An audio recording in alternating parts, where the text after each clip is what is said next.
দিয়ে দেন যে তোমরা 10টা প্রশ্ন বানাই আনবা। এখন এটা তদারকি করতে হবে, বানাই আনতে বলছেন ঠিক আছে, 10টা প্রশ্ন বানাই আনার পরে তাদেরকে শিখাই দিতে হবে যে প্রশ্ন কিভাবে বানাবে। সে যদি মানে অনর্থক প্রশ্ন তৈরি করে তাহলে কোনো বেনিফিট আসবে না। অতএব অর্থ পাওয়া হইতে হবে। আমার মূল মেসেজটা হচ্ছে আপনারা যা করবেন, আমার গার্ডিয়ানরা টাকা দিয়ে এখানে পড়ায়, টাকা ছাড়া কেউ পড়ায় না, টাকা না দিলে আমার এখানে পড়ানো যাবে না, ঠিক না? টাকা দিয়ে পড়ায়। অতএব আপনারাও, আমরা 2 টাকা দিয়ে 4 টাকা দিয়ে আমরাও আপনাদেরকে সম্মানিত করি। শিক্ষকদেরকে সম্মানিত করা যায় না টাকা দিয়ে সম্মানিত করা যায় না।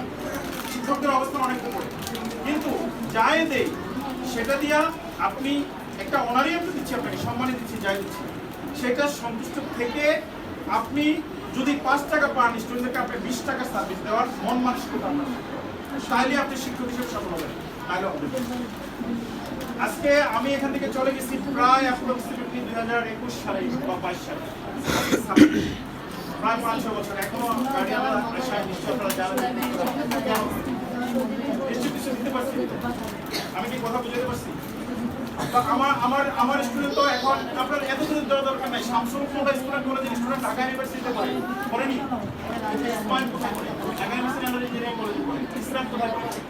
ঢাকা ইউনিভার্সিটি আন্ডারে 5টা কলেজ যেটা আছে এখানে পড়ে। তাহলে আমরা অ্যাভেলেবল ডিসকাউন্ট দিতে পারি, ওরা আমাদের এখান থেকে পাস করে আমরা। তাহলে আজকে 3-4 বছরে একটা গ্যাপ হয়েছে। কেন এই গ্যাপটা? প্রশ্ন হচ্ছে আমাদের এখানে রুবেল স্যার আছেন, ভাইস প্রিন্সিপাল স্যার আছেন, সব টিচার আছেন। আমি আপনাদের সাথে একমত, যদি রুবেল স্যার ঠিকমতো সার্ভিস দিতে না পারে, ইভেন রুবেল স্যার তো আমি চেঞ্জ করতে পারতাম। ক্লিয়ার? আমি কি কথা বুঝতে পারছি? শাহাদাত স্যার যদি উনি ওনার সার্ভিস না দেয়, ওনাকেও আমরা চেঞ্জ করতে বাধ্য হব। ক্লিয়ার কথা? শামসুল কোলা স্টুডেন্ট কলেজের মানের প্রশ্নে কোনো ধরনের কম্প্রোমাইজ আমি করব না, যদি আপনারা আমাকে সাপোর্ট করেন। কিন্তু যদি ওনারা ওনাদের সার্ভিস দেন, আমরা বছর শেষে ওনাদেরকে পুরস্কৃত করবো আপনাদেরকে নিয়ে। ঠিক আছে? আমরা যখন কঠোর হবো, এখন তাদের প্রতি আমরা কি হব? আমরা তাদের কষ্টের মূল্যায়ন করতে চাই।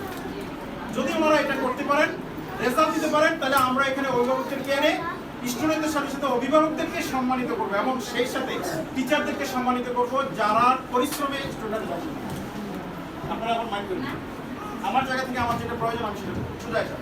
প্রয়োজন হলে আমি যদি না পারি আমি নিজেও ছেড়ে দিব, আমার থেকে আরো বেটার করবো। আমি কি কথা বুঝতে পারছি? কিন্তু এটার প্রশ্নে কোনো কম্প্রোমাইজ হবে না। পজিশনটা আমার বাবার নামে, শামসুল কোলা স্টুডেন্ট কলেজ। আমি কি কথাটা বুঝতে পারছি? আপনার বাবার নামের প্রতিষ্ঠান মানে আমি মনে করি প্রতিষ্ঠানের নামটা চাইলে আমার মনে হয় যে এখানে আমার বাবার স্পর্শ আছে, এখানে আমার বাবার ইয়ে আছে, এখানে কোনো স্বীকৃতি নাই, এখানে